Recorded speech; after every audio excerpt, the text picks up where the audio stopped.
Let's talk about something that no one really admits out loud.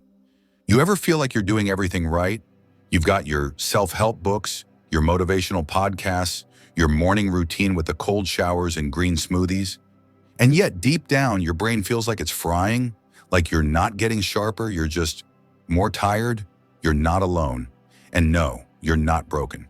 What you're experiencing might actually be the dark side of self-improvement, something most people won't tell you because it doesn't fit the just work harder and you'll be unstoppable narrative. We live in this weird era where optimizing yourself is a lifestyle. You're either leveling up or you're falling behind. That pressure, it's like running a marathon where the finish line keeps moving. One day you're trying to be more productive, the next you're trying to be more mindful, and then you're told to just be yourself, but also improve that self every day. It's exhausting. And worse, it's mentally noisy. Your brain never gets a break. Here's the thing, improvement in itself isn't the enemy. Growth is natural, but when we turn self-improvement into a job, when it becomes another checkbox on an endless to-do list, it starts to backfire. Your mind isn't meant to be in constant self-analysis mode. You're not a machine, and yet so many people treat themselves like broken gadgets always needing an upgrade. Think about it. Every time you pick up a new habit, you're rewiring something in your brain. That's not a metaphor. That's actual neuroplasticity.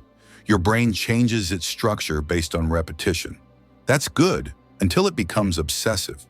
When you're constantly trying to fix yourself, your brain gets locked in a loop of dissatisfaction. You're training it to see problems where there might not be any. You stop living and start optimizing, and here's where it gets strange. The more you chase better, the less content you feel. It's like trying to catch smoke. You hit one goal, and your brain is already sprinting to the next. There's no celebration, no peace, just more noise. You ever sit down at night, scroll through your phone, and suddenly feel like you're not doing enough? Someone's meditating on a mountain. Someone else just finished their second book of the week. Meanwhile, you're just trying to get through the day without collapsing. That's not inspiration. That's quiet self-hate in disguise. And it eats away at your focus, your rest, your creativity. This non-stop upgrade culture melts your brain, not because improvement is bad, but because we've turned it into a race. We treat rest like laziness. We treat flaws like diseases. And that mindset slowly fries your ability to just be human. You don't need to turn your entire life into a project. Not every moment needs to be productive. Not every flaw needs fixing. Sometimes your so-called weakness is just a signal that you're tired or hurt or human. But we've been trained to override that signal, to push past it, to ignore the alarm bells. And over time, your brain becomes more reactive, more anxious, more foggy. You're melting the very circuits you're trying to sharpen. What if self-improvement wasn't about control at all? What if it was about trust? Trusting that growth doesn't need to be forced, that you can change without punishing yourself, that you can rest without falling behind. Here's something no one tells you. Some of the most profound growth happens when you stop obsessing over it, when you unplug, when you sit still and listen. Real insight doesn't scream, it whispers, and it only shows up when your mind isn't crammed with noise.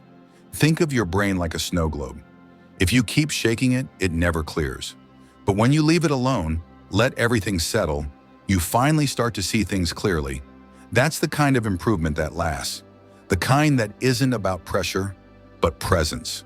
So next time you feel like you're falling behind because you skipped a journal entry or didn't crush your morning routine, pause, ask yourself, am I growing or am I just performing growth?